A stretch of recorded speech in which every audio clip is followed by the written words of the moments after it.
They took it all, and I don't care. Already said my farewell. Sweet Palmyra and that old Ninth Ward have to hit that long road that passes straight through hell. I wish you well, sweet Palmyra. Jolie Holland, 2008.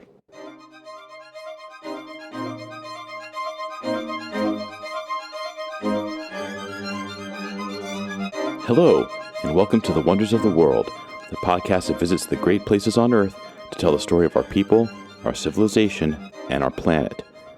This week, episode 40, what was supposed to be the seventh wonder of the Hellenistic era, the Temple of Bel, in Palmyra, Syria. The lyrics that open this episode are from a song about New Orleans, Louisiana, a city which was ravaged by a hurricane in 2005. And there's a resonance between the great human and cultural losses that hit that city and the one that hit Palmyra, Syria, just 3 short years ago. And this is an episode that I wasn't really going to do. In 2015, terrorists from ISIS, or Daesh, or ISIL, or whatever you want to call them, occupied and destroyed the great ruins of Palmyra. And according to UNESCO, virtually nothing remains. Safe travel to Syria in general and the desert around the ruins will be impossible for the foreseeable future. You're not going here, and there's no here to go to. Not anymore. And there have been rumblings about restoring the site and rebuilding the temples, but the damage was so significant and the outlook so grim that for only the second time I removed this site from my personal list of 200 wonders, to be replaced by the site I'll cover in the next episode. So why is there an episode now? Well, because the story of Palmyra and its warrior queen, who challenged 2 empires and nearly pulled it off, is way too good to pass up. Because I can't talk about the Roman 4th century without talking about the 3rd century. Because if we don't talk about what we've lost in this Palmyra, we might not fight to save the next one. To talk about the city and its queen, I'm delighted to once again have on Scott Chesworth from the Ancient World podcast. His extended series on this topic is simply outstanding, and you should check it out. It's an amazingly compelling story, and a horrific tragedy on both a human and monumental scale. 2 of the most prominent features of the Palmyra ruins were the Temple of Bel and Temple of Baal-Shemin, which were both absolutely obliterated within a very short time frame of one another. It's a shame, and, like you, I'm guessing, I do hope that someday the political situation will be such that I have the opportunity to visit the ruins, but, obviously those will be a tremendous loss. I'm also excited to welcome listener Dave Adam, who has been to Palmyra and who saw the temples there before they were destroyed. And he's called in to be able to give his impressions as to what he experienced there in Syria. We'll have more from Scott and Dave shortly, but let's set the stage. Let's pull out that satellite map of the Middle East. Now, along the Mediterranean, there's a bit of green, but as you move east beyond the rift valleys of the Orontes and Jordan rivers, you quickly reach the beige of the desert. Only 2 ribbons of blue and green break the vast expanses, the Euphrates and Tigris rivers. Their course, stretching from the hinterlands of modern Turkey down across Syria and Iraq to the Persian Gulf, trace the original famous Fertile Crescent. Now, if you're a trader carrying goods from China or India on the way to the Roman East, these rivers are superhighways. But there's a problem. The rivers can only take you so far. Past a certain point, you either have to trek across the hills of Anatolia, or else the desert. Across that desert lay a few cities, which have been there for time immemorial. And one of those cities sits in the desert itself, Tadmor. The Amorites originally built it on the site of a great oasis, surrounded by palm trees, about 250 kilometers northeast of Damascus. By 1000 BCE, the Aramaeans had moved in. Tadmor had water, plenty of water, and they built a relatively happy life in the desert with their date palms. Around the early Roman Empire, though, things began to change. Someone must have given them a map. They figured out that by crossing the desert from the Euphrates through their city, a caravan could shave days and weeks off their journey up and around the crescent or across the much longer trek through Petra. Soon they had established outposts in towns on the Euphrates like Dura Europos. They would buy and sell there and carry goods across the desert to Tadmor and then on to the rest of Syria and Phoenicia and the broader Roman Empire. And other caravans could come too and avail themselves of Tadmorian hospitality. It was a hit, and soon the trade and the coins came rolling in. And the Romans came as well, as the sound of gold clinking always draws imperial interest. Initially, it was Republican interest in the form of Mark Antony, but eventually the city settled on the periphery of the Roman orbit. Like Pluto, it's in orbit, but it's way the heck out and very eccentric. The Romans couldn't pronounce Tadmor, I guess, because they gave the city a different name, the name we use today, Palmyra, in honor of the date palms that line the springs. This fabulous, wealthy city, with a population in the 2nd century of up to 200,000 people, which is insane in the desert, built monuments befitting its status. Temples, arches, and gates, all for the richest city of its age. Its main street was lined by a grand colonnade, over a kilometer of column after column after column on both sides, each topped with Corinthian capitals and carrying brackets, which held statues of leading citizens.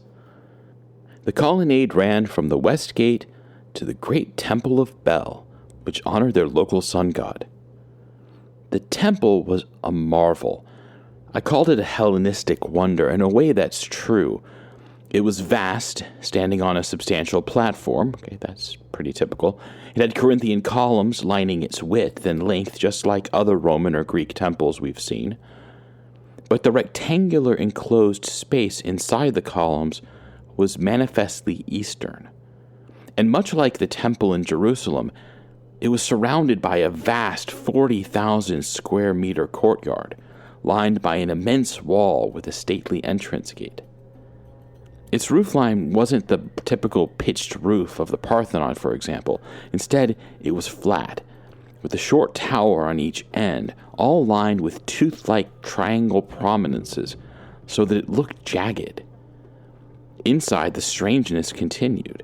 Instead of a front door, like the Parthenon or the Pantheon, the Temple of Bel had a side door in the middle of a long wall, so that when entering you had to choose to turn either to the north or to the south sanctuary. Windows let in light and staircases allowed access to terraces on the roof. It was Palmyra's jewel.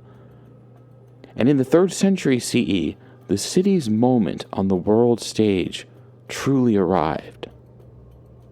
Palmyra was wedged between two great empires, both going through some problems. To the east lay Persia. Previously ruled by the Parthians, Persia now fell under the control of the far more centralized Sassanids, or Sasanians, depending on which you prefer. The first Sassanid emperor, Ardashir I, had conquered Persia during the reign of Alexander Severus, Elagabalus' cousin, and the two emperors battled in Mesopotamia, with Ardashir coming out on top. His son Shapur would defeat Rome on many occasions, raiding deep into Roman lands, even sacking Antioch at one point. Wait a minute, you ask. Antioch? The capital of the Roman East? The second city of Rome, sacked by the Persians? How could this happen? Where were the Roman legions? Well, after a reasonable 13 years on the throne, Alexander Severus was killed by his own troops in 235, a third of the way into that 3rd century. Historians often call what followed the crisis of the 3rd century. A crisis because it was a crisis, and of the 3rd century because it was of the 3rd century. It's a very convenient naming standard. In the prior 262 years, since Octavian became the Augustus, 24 men had ruled as emperor, with 2 more as joint emperors.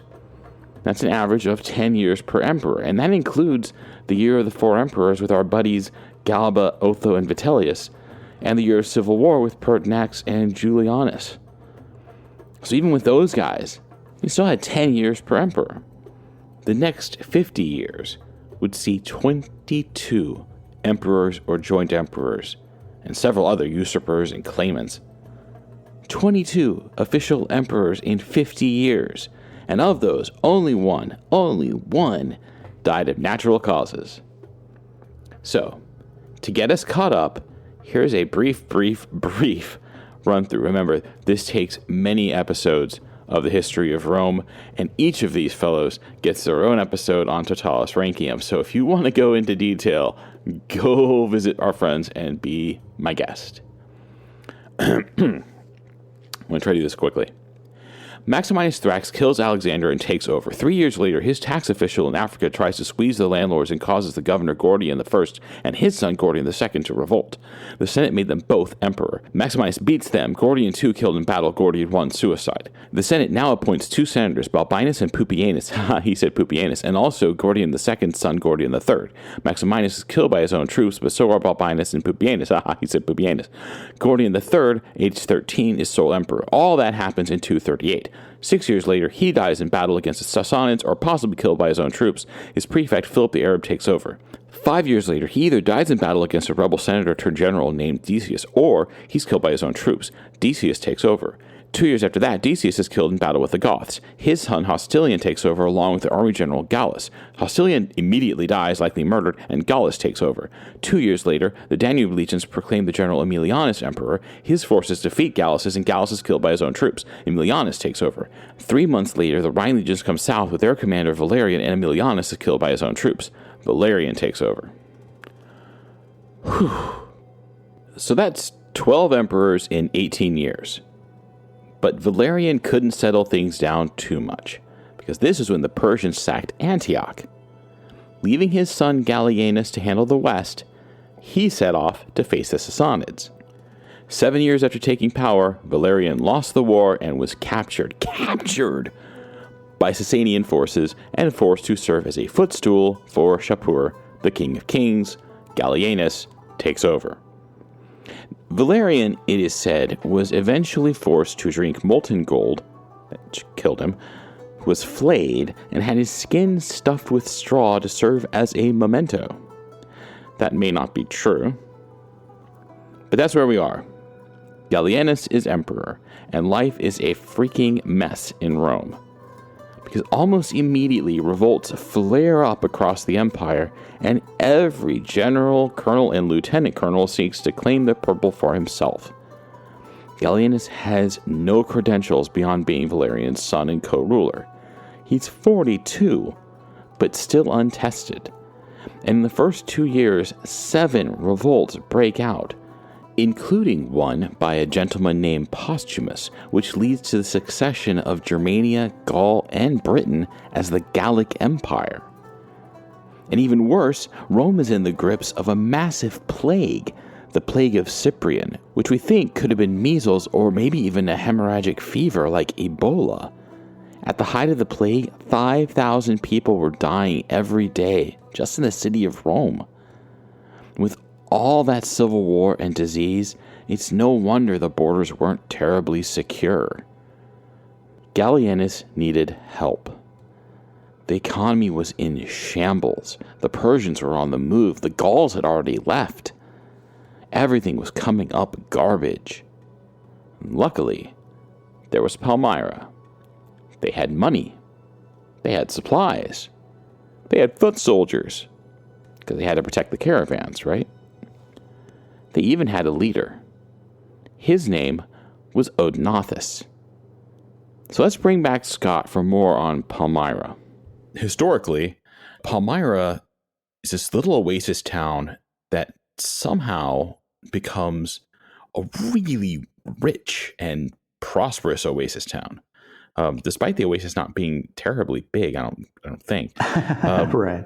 It has this amazing connection then on the silk trade by sea up the river and then across the Syrian desert. All of that seems to really necessitate Persia playing nice. And the powers that control Mesopotamia being peaceful and harmonious and allowing traders to come up and down.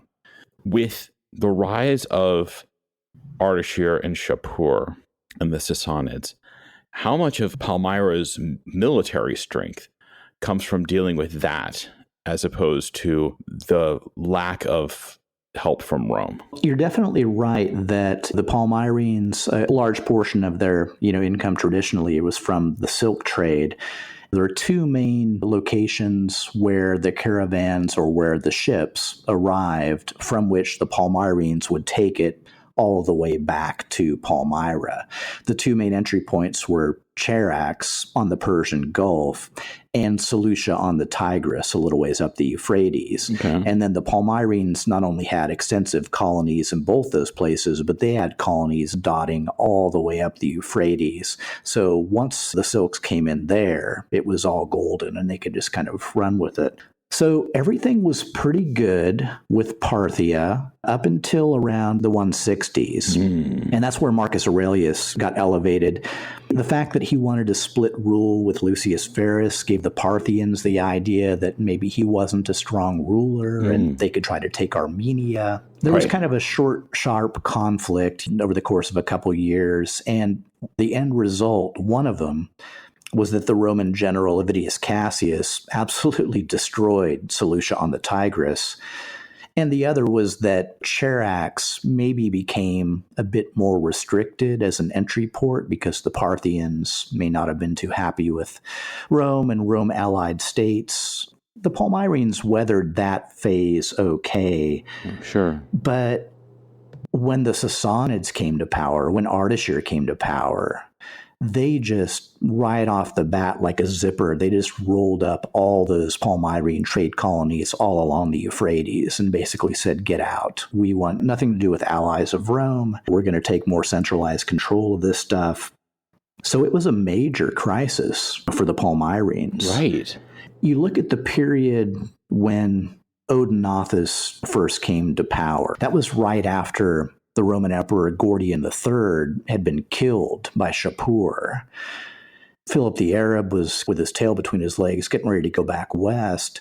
On the way out, this local ruler named Odaenathus got proclaimed essentially the chief of Palmyra, and Philip the Arab on the way out also made him a Roman senator to give him some extra oomph. Great.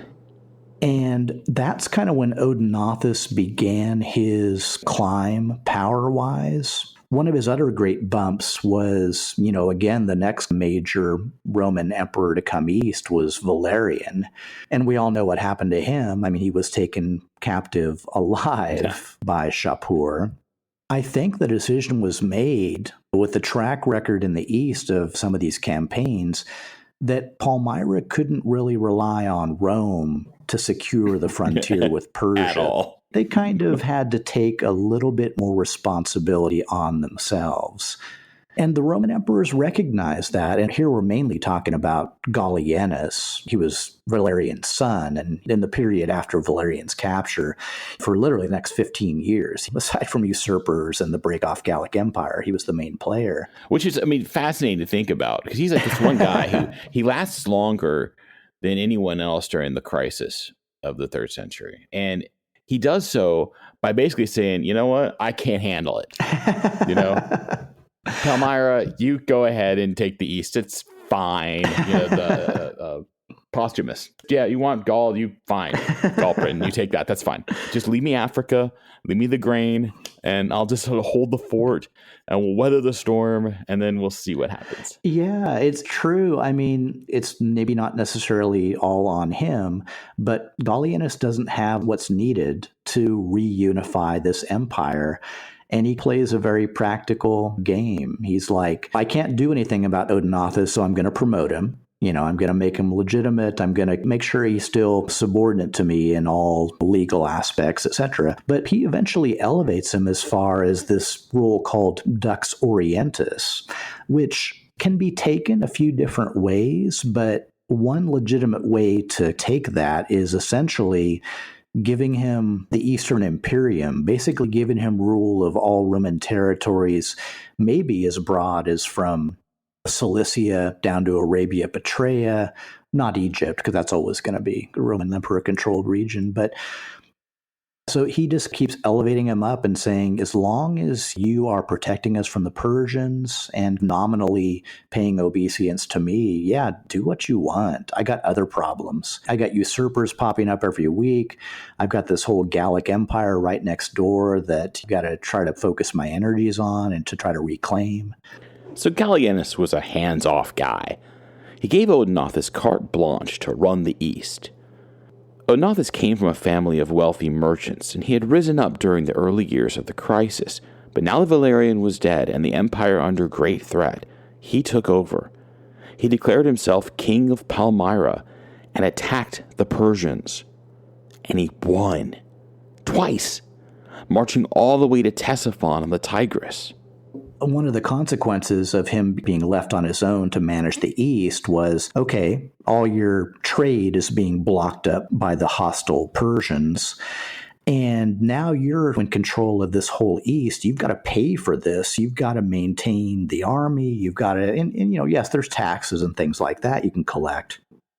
But one of my theories also is a lot of the reasons that Odaenathus kind of went on the offensive against the Persians was he was just trying to get booty to kind of top up his coffers. Oh, sure. I mean, the Persians were doing the same thing, under Shapur, particularly in Syria, too. They never held any territory. I mean, aside from kind of all their big claims early on that the Sassanids were going to reclaim the old Achaemenid Empire all the way to the Grecian Sea, all they did was raid, take slaves, and take a lot of money and do a lot of damage. And my theory about that is that Shapur kind of realized he probably couldn't hold that territory because he was overextended, but it was a great place to get money and slaves for all his building projects. Right. And I think when Odaenathus felt he'd turned the tables a bit, I think he kind of figured payback was fair. Like, let's raid into Persia. Let's help make up for some of this diminished income from them destroying all our trade colonies. So I think that's kind of the genesis of the Palmyrines going on the offensive against Persia. Odaenathus established a nice little kingdom. Within 2 years, he was styling himself the King of Kings, a title made famous by Cyrus and Darius and used by Persian emperors ever since. He was joined in his reign by his wife, his second wife actually, named Zenobia. She's the heroine of this episode, the warrior queen of Palmyra. According to the ever-reliable Historia Augusta, quote, her face was dark and of a swarthy hue. Her eyes were black and powerful beyond the usual wont. Her spirit divinely great and her beauty incredible. So white were her teeth that many thought she had pearls in place of teeth. On the other hand, remember that was written over 100 years after the fact, and you know how these sorts of things can be. We don't have any contemporaneous depictions of Zenobia aside from coins, which are idealized and make her appear more Roman than she likely was. So while it's nice to think that she was beautiful and gorgeous, all powerful women in ancient lore are beautiful and gorgeous. That's how they're defined. In 267, Odaenathus was at the height of his powers. Under the aegis of Rome, he held sway over everything from Palestine to Cilicia. He was king of kings, giving only lip service to Gallienus. But then, it was over. For him, anyway. We don't know exactly what happened. Some say his nephew, possibly angry about being passed over for promotion or humiliated by a hunting event, conspired to assassinate Odaenathus. Others suggest it was his cousin. Some think that Gallienus had a hand in it. Others blame Zenobia. I lean toward an angry lone wolf relative, but regardless, both the king and his oldest son were dead, leaving the city in the hands of his 8-year-old son, Babalathus. But the real power was the boy's mother, Zenobia. Throughout this, then, Palmyra goes from being, again, like a rich but small town, right in an oasis, to getting control of pretty much the whole Roman East under Zenobia and her armies. And, hey, how the heck do you get in armies like that? I mean, I guess they join up because we're the dukes or the imperator. We've got all the legal authority. But I mean, it just blows my mind that it's not like a slow process. at all. Transition is the interesting part from Odaenathus to Zenobia. Essentially, what Zenobia, quote unquote, inherited was territories, for the most part, that had been ruled by her husband, as far as we understand. So it wasn't so much that once Zenobia came on the scene, she conquered all this territory. The real issue was, did she have any legitimate claim to holding on to the territory, he had effectively controlled? When he launched these campaigns, and Odaenathus besieged Ctesiphon twice, the records say that he took Zenobia and his elder son, Hieron, with him. So they had military experience. They were, along with the soldiers on campaign. And I think it did a lot for their reputations. It did a lot for their standing and their legitimacy with the army, with the regional commanders and governors, etc. Now, Hieron was assassinated at the same time as Odaenathus, and then it was just left as Zenobia and her younger son, Valbalathus. But I think that's kind of the genesis. She developed this reputation by joining him on campaign, and one assumes, exhibiting courage, positive traits, taking responsibility, etc. He's murdered, and she has to make a decision. And she's got two stark choices in front of her. One is do the legal thing, which is, okay, I can't technically inherit any of my husband's titles. They're non-hereditary. I can't call myself or my son Dux Orientis, or he even got proclaimed imperator at one stage. I can't call, myself or my son that. So if I'm going to do the legal thing, I'm just going to drop back to being a local Roman client queen of Palmyra. Or we can all pretend that my husband's titles were inheritable. Now, I'm going to pass them on to my son, and then we're going to pretend like nothing has really changed. And I'm just going to keep ruling the way he did and try to maintain this thing we've built, together. And it's fine. As Scott mentioned, if Gallienus had conspired to kill Odaenathus, he didn't get long to enjoy his success. Within a year, he was dead, and the throne passed to Claudius II, better known as Claudius Gothicus for having beaten the Goths. He was the first of a new kind of emperor. He wasn't a senator raised in Rome.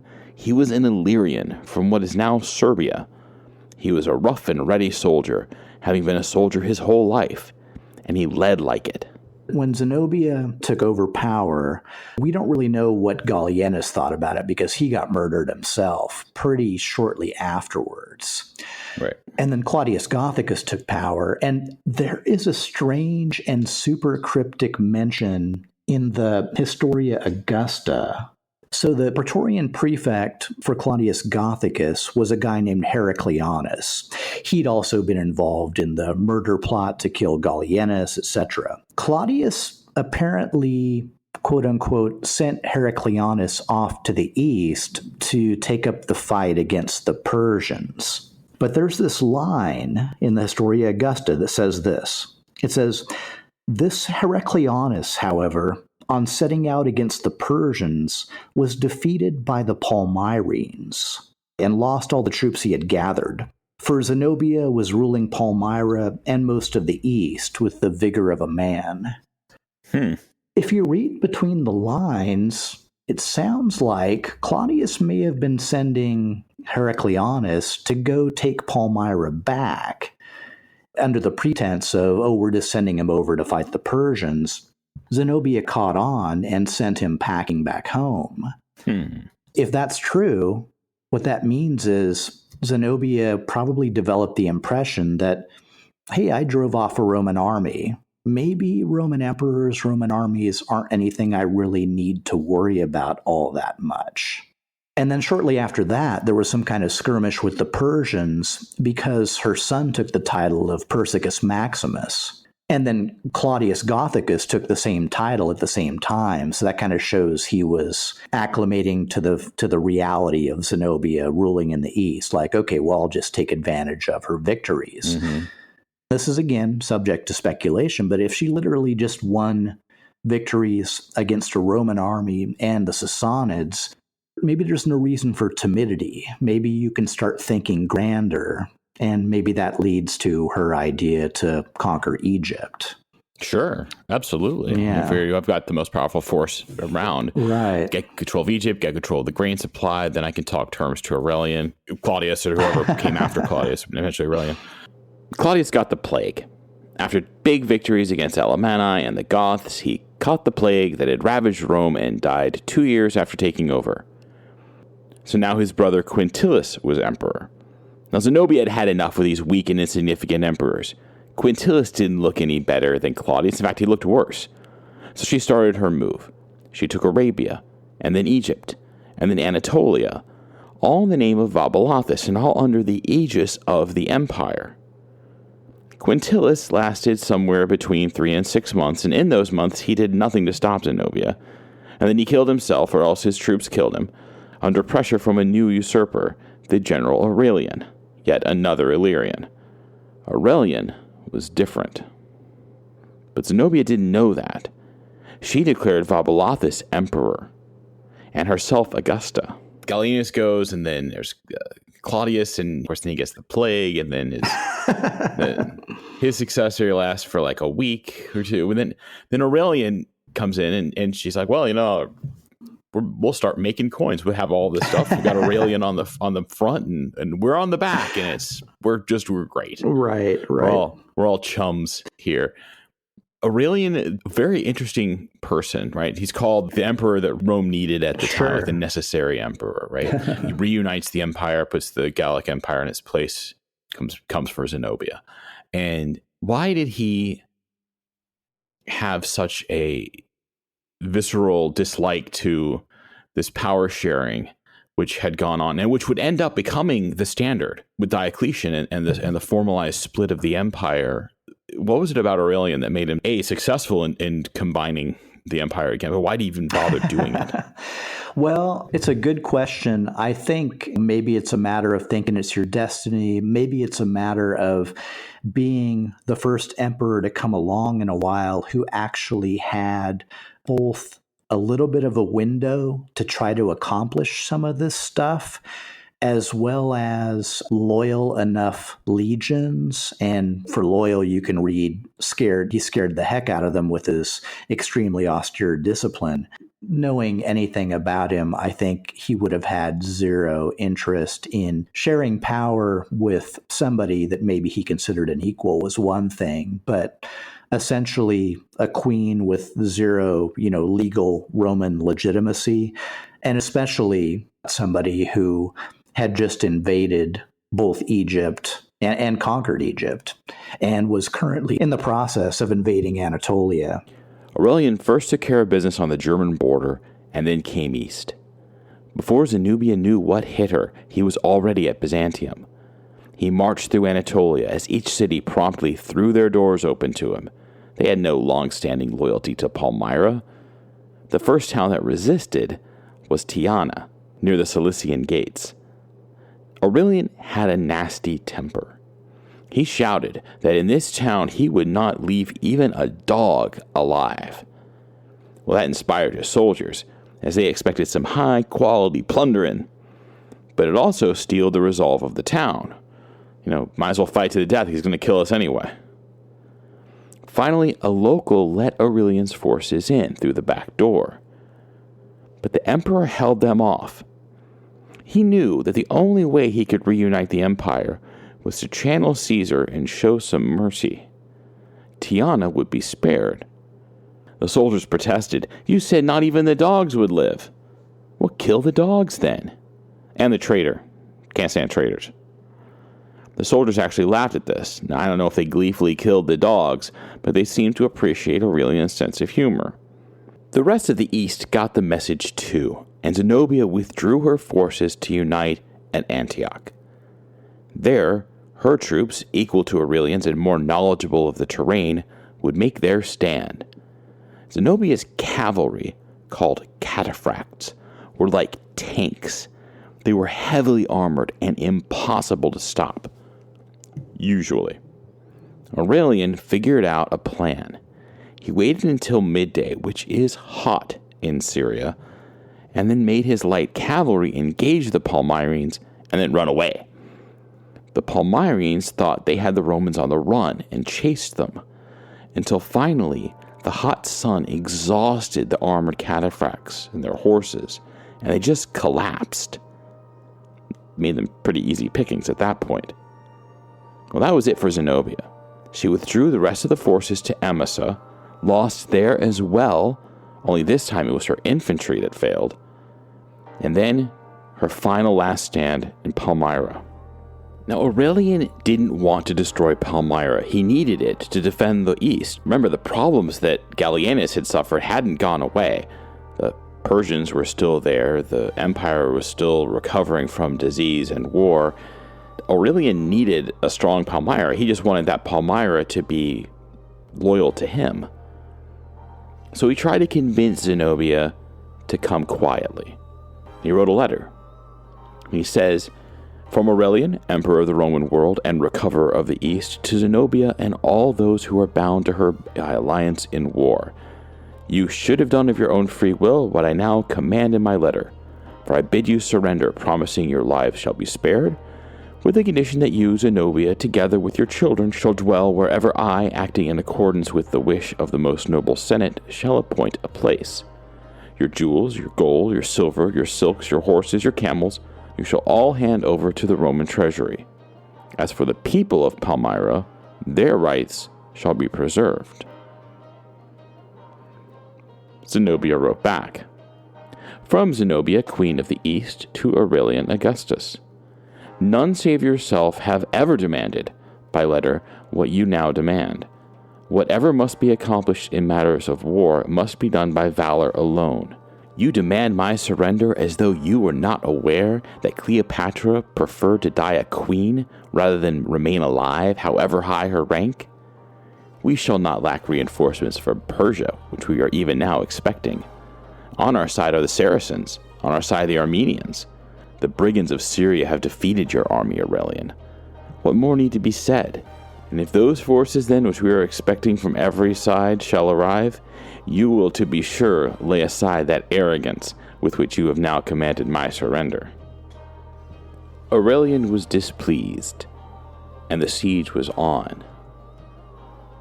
And eventually, Zenobia knew the game was up. Palmyra just didn't have enough defenses to hold off. So she tried to escape on the back of a camel, which was much faster than a horse, at least according to the Syrians. She made it all the way to the Euphrates, seeking asylum in Persia. She got on the boat, and at the moment she pushed away from the bank, the Roman horsemen arrived. She was caught. The histories are divided about Zenobia's fate after she loses, right? She ends up riding a camel to get out of Dodge. Right. She gets out of Palmyra. They end up catching her. Right. He doesn't loot the city. Then the city rebels, and then you lose the city, right? You get one chance. You're fine. Second chance, you're out. Yeah, you get one chance with Aurelian, right? So there's some stories that say, oh, yeah, she's dead. She's, taken back to Rome. We know she goes back to Rome. She's in chains. Some that say that she's killed after the triumph. There's others that say that she's married off to a senator and lives a happy life forever. Right. What's your take?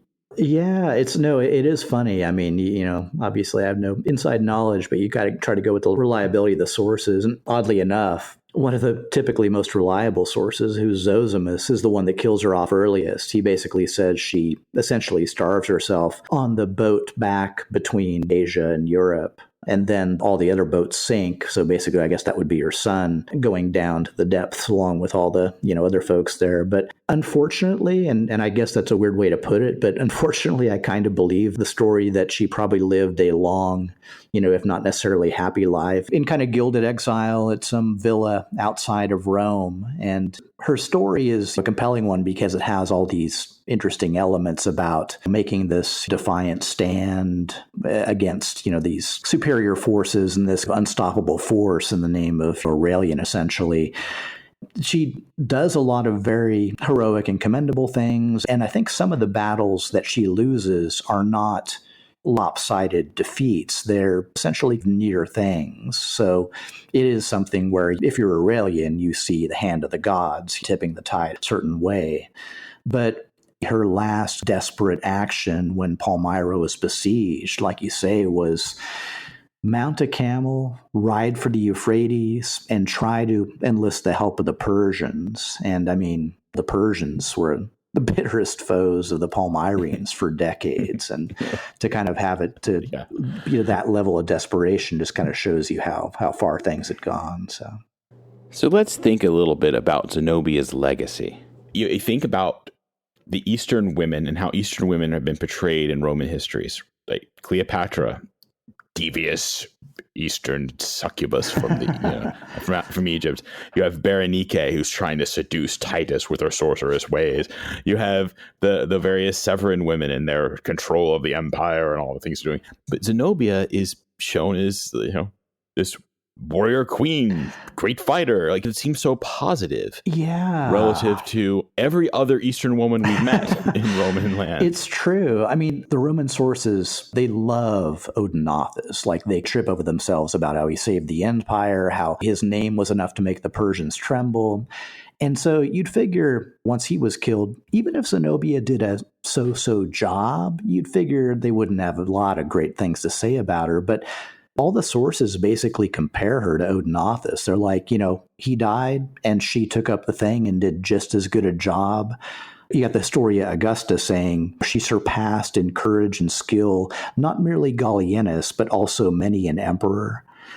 So, yeah, it's kind of astounding. And there's got to be a nugget there where it wouldn't come down, I think, so universally positive unless that was, to a certain extent, a fair characterization of how she was perceived at the time. There's certain other kind of logics you can apply to the people writing the story. Maybe you talk her up so that, Aurelian's defeat of her sounds like a larger feat. But I don't know. I still think that, I think a lot of the sources must have some truth in there that she was pretty remarkable, pretty well regarded, and maybe her biggest crime was hubris and overreach in trying to take Egypt. But then again, I don't know if the Palmyrene Empire as it was economically viable without Egypt. So it might have been, darned if you do and darned if you don't. So. Yeah, you kind of feel that they have to. You feel they almost have to have it, just even for nothing else than to re-establish some ports on the Red Sea to be able to reconnect the trade to India. I think it's one of those cases. If you look at who she's been dealing with, that the Romans haven't had much in the way of successful generalship for a really long time.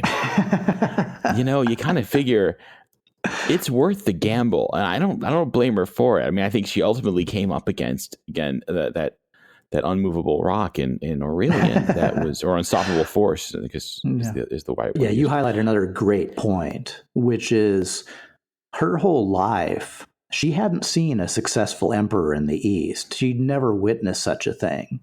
So, it may have been a failure of imagination to see Aurelian as something fundamentally different. But I think she was, from a experience standpoint, she was on pretty solid footing. Emperors came east to get killed or captured alive by the Sassanids, and they didn't come east to win victories. And so she probably had an unrealistic feeling about her own power or ability to resist Rome, but it didn't come out of nowhere. Palmyra lived on, but after the failed rebellion against Aurelian, there wasn't much left. Eventually, the trade route shifted again, and centuries later, Western explorers found it in the desert, a ruined city, with a village nestled inside the courtyard of the Temple of Bel, the date palms still waving in the desert breeze. Eventually, Palmyra was reborn as Syria's #1 tourist site, which isn't saying much. Syria has never been a massive draw, particularly after the rise of Hafez Assad and the Ba'athist dictatorship in the 1960s. But for some intrepid travelers, the appeal of seeing the remarkably well-preserved ruins drew them to the dusty oasis town. So now I'm going to bring on listener Dave Adam from Racine, Wisconsin. By day, treasurer of Johnson Bank. By night, archaeology enthusiast and world traveler. He visited Palmyra in 2001. Why did you choose to go to Syria? My interest in archaeology started growing up in Wisconsin. I led a fairly sheltered life, but I went to school in London, and I ended up spending more time in the pubs and in the British Museum than I did in my studies, and that got me interested in ancient cultures. The idea of going to both Jordan and Syria really appealed to me. Unfortunately, it ended up coinciding with the tragedy of 9/11 when I was over there. I was actually in Palmyra the morning of the event, and it was quite traumatic, but Palmyra itself, it didn't deter from its beauty. It was quite a lovely place. Yeah, so what was it like to go there, to make your way across the desert to find this ruined city by the oasis? Interesting in terms of the drive. It was about 3 hours from Damascus. The scenery was somewhat analogous to perhaps being either in western Kansas or Death Valley or a combination thereof, because it was very flat and boring. Oh my. If you haven't been either one of those places, consider it to be something like the beige subdivisions of the 1990s that cropped up, just flatten the houses and leave the beige there. It's pretty ugly and pretty flat, but that made it all the more dramatic when we actually approached Palmyra. We got there in the evening, and there's a citadel that overlooks the ruins of the Roman era, some of the Muslim-related buildup after that, and the small town of Tadmor, which kind of abuts that. But Tadmor as a city is pretty small, so it made the ruins stick out even more. And seeing the sunset over the sites in Palmyra and the distant vista you could get from the citadel, which spanned for miles and miles, what was pretty impressive. That citadel on top, it looks like it had an amazing view of the whole area. What was it like to visit the temples of Bel, Balshamin, and the rest? Interesting from a couple of perspectives. One is there were very few people there. I was probably sharing the whole site with two other Germans and my guide, which made it very impressive, because you get the sense of maybe I could be walking through the Cardo Maximus of Rome in the 2nd century in this city and feel as though I was actually there. I think that the things that attracted me the most in Palmyra itself, due to the fairly dry and arid climate, much of what was there in terms of the paint on a lot of the things remained, which was beautiful. You don't get that very often in the pollution-intensive parts of Europe, that many other Roman remains are there. No. I think that the two things that I thought the most interesting, in addition to the Temple of Bel, which was magnificent from its pure size and awesome presence, were the funerary tombs. And there were two of them there. The first one was the Tower of Elibal, which was about 4 stories tall, one of the tallest buildings in the area next to the Temple of Bel. And you could climb up to the top of it and get some great views of the desert. In addition, much like a mausoleum today where you see people that are buried and you tend to get the edge or the end side of the casket facing out, they did a similar thing at the Tower of Elibal, and they had stone figureheads of the people that were inside cast, many of whom still had that painting on them. And the eyes that stared back at me really gave me a sense of the finality and the brevity of life, because there were people that lived their lives 2 millennia ago in many cases, and they look as live as perhaps you or I would. The other one that was interesting and even perhaps more impressive was the Hypogeum of the Three Brothers, which was an underground tomb that had an entrance that I found kind of similar to the Valley of the Dead near Luxor in Egypt, where you had to go down a ways. Yeah. Then when you get into it, you see a whole series of chambers, and this one in particular was bigger than most of the ones I saw in Egypt. Egyptian ones were typically built for a god and perhaps a few other people in his possessions. But the one in Palmyra, the Hypogeum of the Three Brothers, held up to 360 people. So it was more like a communal grave site that also had many stone sculptures, although some of that stuff was taken back to Damascus and put in their state museum. But both of those, from a funerary perspective, I think kind of surprised me, because I hadn't anticipated that. It's interesting to get that view into the humanity of those people 2,000 years ago. The Muslim repurposing of some of the Roman ruins that served as their fortresses, and they had taken vertical columns, and the ones that were done in Palmyra were actually done with some iron reinforcing or rebar. So they would have been almost like little stacks of stone that were put on top of one another, reinforced with a rod going up. And if you take the rod out and tip the column over, you've got these oversized bottle caps, much heavier and much bigger. Okay. But they took those and they plastered them into the wall. So they made these tiny, like you mentioned, Lincoln log type devices going up to serve as their wall fortress. These were columns that were fairly small, and from a distance you get the impression that someone had bottle capped a stone wall, when in reality it was repurposed columns. So that was unusual. I hadn't seen that before, and there's a picture of that I sent over that you may also put on your website that gives you a sense much better than I can of describing what it looked like. So what other memories do you have of visiting Palmyra? Once we got to the Citadel, saw the views, we went to our hotel. It was called the Middle East Hotel. It was a 3-star, which the Syrian to Western equivalent probably is dividing it by 2, so it was probably a 1.5 star in Western world. But I get there, and I walk up to it, and my guide's with me, and the place is totally dark. And I'm thinking, wow, what have I got myself into here? This is a Goodfellas moment where maybe this is the end here. But after we knocked on the door for a few minutes, somebody came out, opened the door, and turned on all the lights in the place. I was kind of caught off guard by that. Why would they need to have the lights turned off? Well, as it turned out, I was the only guest there in the 4-story hotel for the evening. And after they turned the lights on, the bellman came in and took my pack to the 3rd floor. And I went to bed and turned on my fan. All good and all normal. But at 2 o'clock in the morning, the fan suddenly turned off, and I kind of woke up because it was a bit sticky. And my lights didn't work in my room, and I thought, I wonder what happened. Must have been a brief power outage. So I went back to bed, but I got up at 5 with my watch alarm and decided I wanted to go explore Palmyra at sunrise, because it looked like it would be an awesome place at sunrise as it was the previous evening at sunset. So I walked down the steps with my flashlight, and I get to the lobby area, and I trip over a body. What? I think it was either the bellboy or the receptionist. There were 4 guys that were just sleeping in the lobby area, and that was probably where they lived. Okay. So I apologized for stepping on this guy and told him not to worry. I didn't need to have breakfast or anything. I was going to go out and go for a walkabout. And I did, and you got to see some of the ruins of Palmyra. Everything but the Temple of Bel was pretty much open without requiring admission, so there wasn't a lot of gated entrances or whatever have you.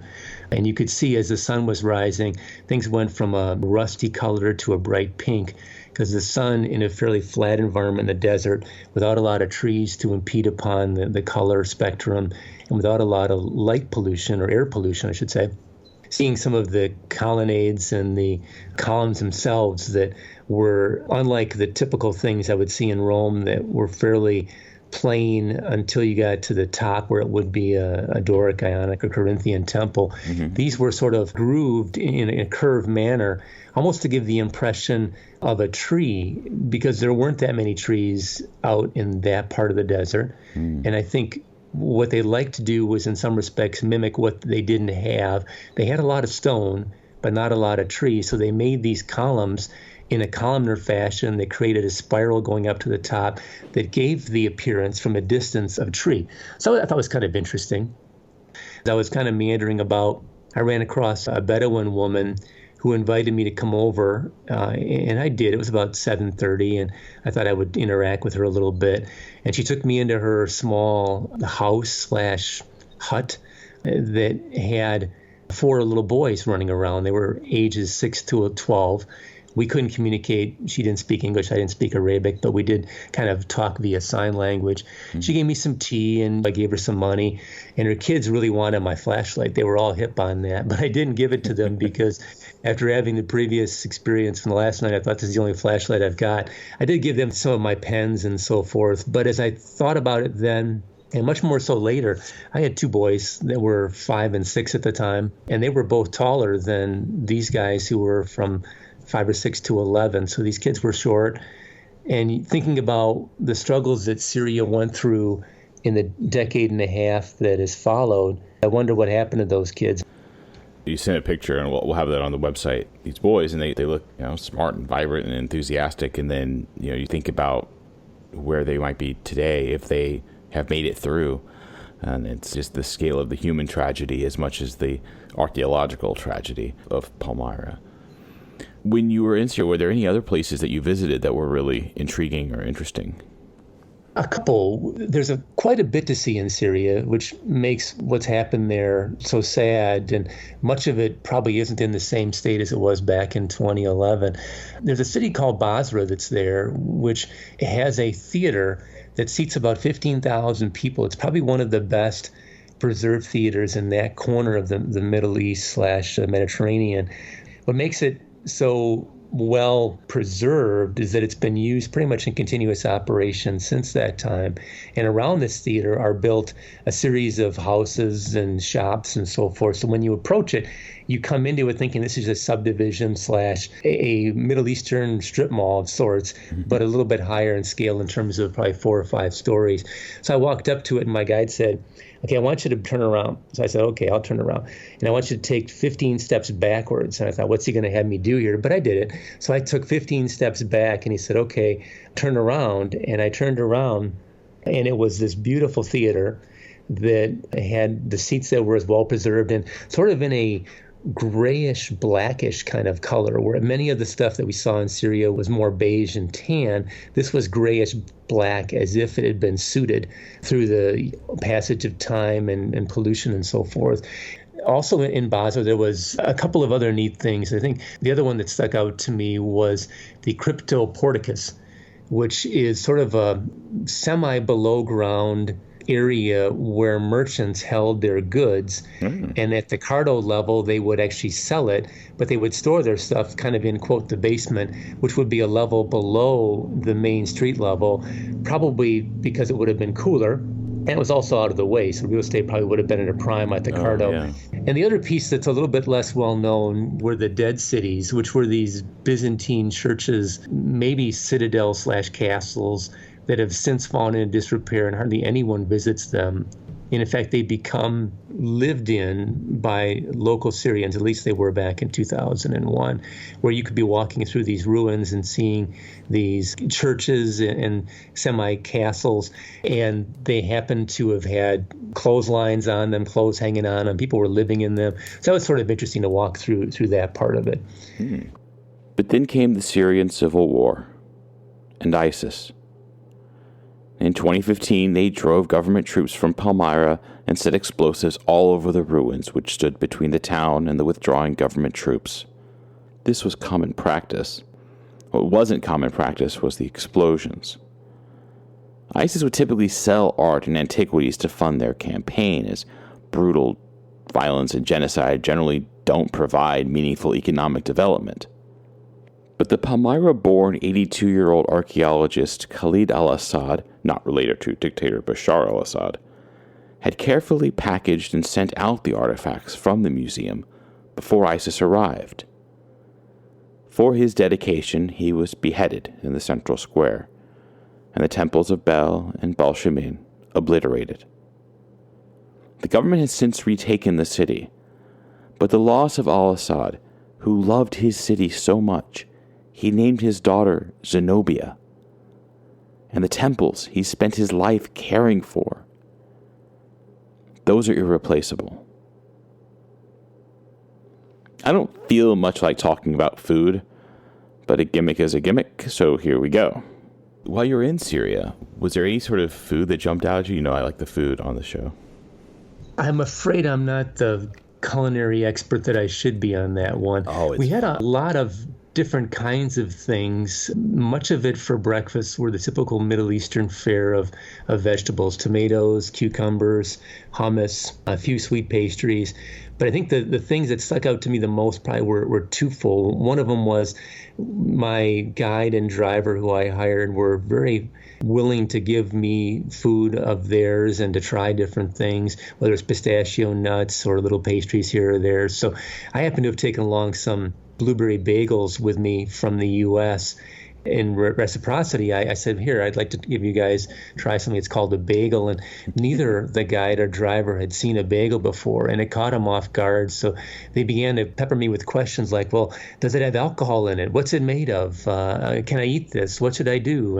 And they were very much taken aback. And they each, I think out of kindness, had a small nibble of it and said they were full and put the rest in a napkin. And at the end of the trip, in that cooler that we had been using to kind of get liquids out of, that napkin was still there with a full bagel. So they didn't touch it after that, but they were very kind to have tried it. The other thing that stuck out was in that breakfast I had in Palmyra. After I did the walkabout, I came back, had a brief breakfast. But because I had kind of an intestinal thing going on, I wasn't eating very much. So I left much of the food there. And at noon that day, my guide came up to me and said, "Hey, what's going on?" And I said, "What do you mean?" And he said, "Well, you didn't have any breakfast." And I said, "Well, I really wasn't very hungry." And he said, "You should have breakfast." And it didn't hit me right away, but then I thought about it some more. I thought the two cooks that were there and the waiter that were serving me, that might have been the only guests they had all day. And I kind of turned around and didn't really show them probably the right sense of love by not eating much. So thereafter, when I was in Syria, I would take food, whether I could eat it or not, and I'd shove it in my backpack.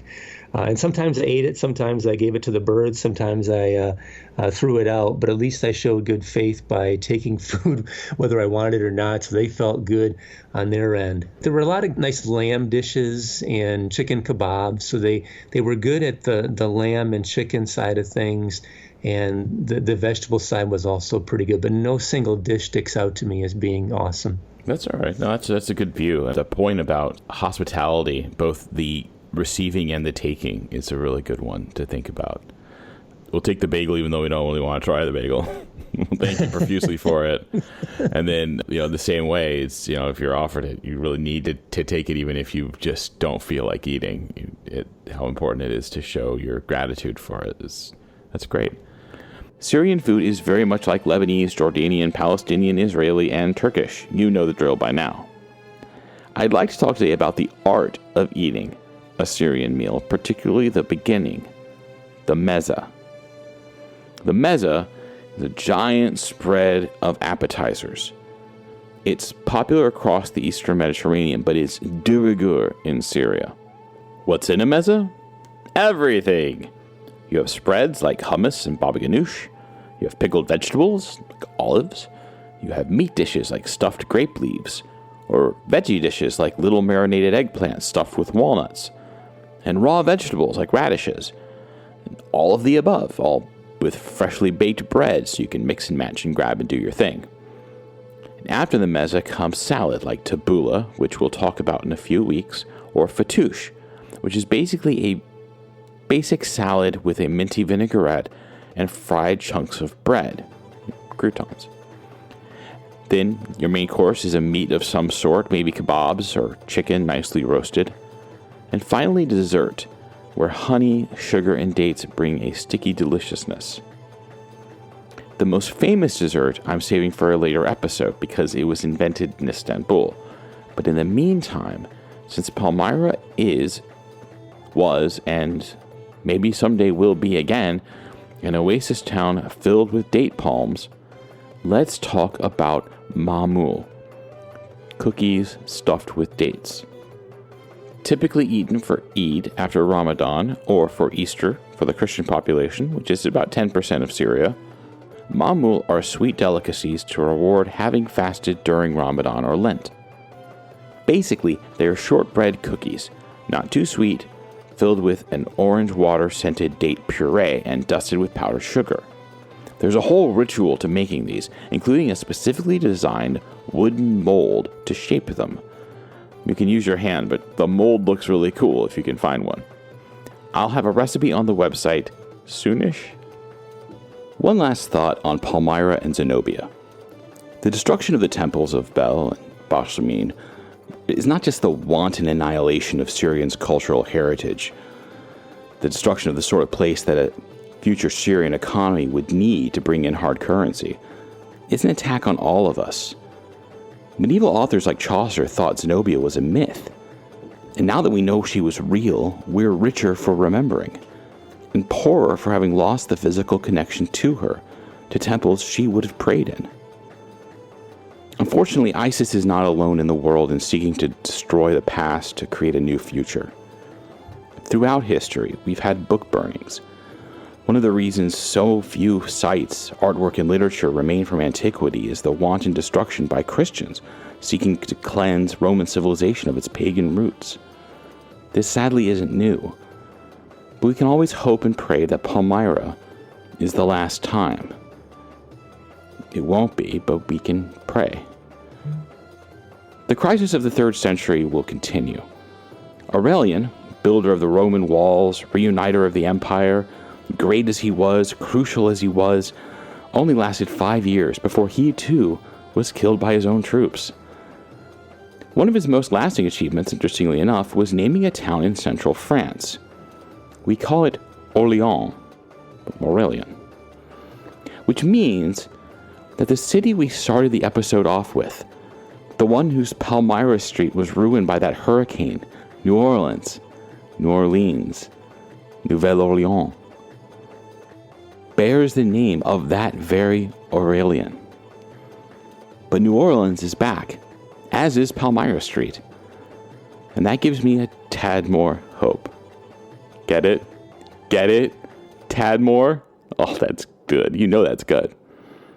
The next 9 years in Roman history would bring 6 more emperors, until finally, the 7th would remake the empire, and indeed, the entire map of Europe. It's hard to understate how much of the world we now inhabit began with this next emperor, and his palace still stands. Sort of. Diocletian and his palace in Split, next time on The Wonders of the World. Thank you again for listening, downloading, and sharing the show. An enormous thank you again to Scott Chesworth from The Ancient World. Scott's podcast is one of the absolute best, as I've said, to cover antiquity. You simply must hear it. That's just a thing you have to do. Scott, thank you so much for taking the time to chat today. I really appreciate it. Yeah, thanks for having me on. This was a lot of fun. I appreciate it. And also an amazing thank you to Dave Adam, listener, who emailed me and said, hey, I've been to Palmyra. I'd love to talk about it. That's the kind of spirit I like to hear. Tremendous thank you. His photos are going to be on the website as soon as I can figure out how to make them work. And they're amazing. And I highly recommend you check them out. Thank you again, Dave. And if any of you have been to Split, Croatia, and would like to talk about it, give me a ring. The website is wonderspodcast.com. The Facebook is Wonders Podcast. The Twitter is @WondersPodcast. And you can email me, as Dave did, at wonderspodcast@gmail.com. Again, any iTunes reviews or other reviews are greatly appreciated. It makes a huge difference. Thank you all so much. It has been an absolute wonder the last few weeks to hear well wishes, good thoughts, and recommendations. So thank you so much. It really makes it worthwhile for me, and I'm really glad that you are getting value out of this. So hope you enjoyed today's episode. We'll see you next time.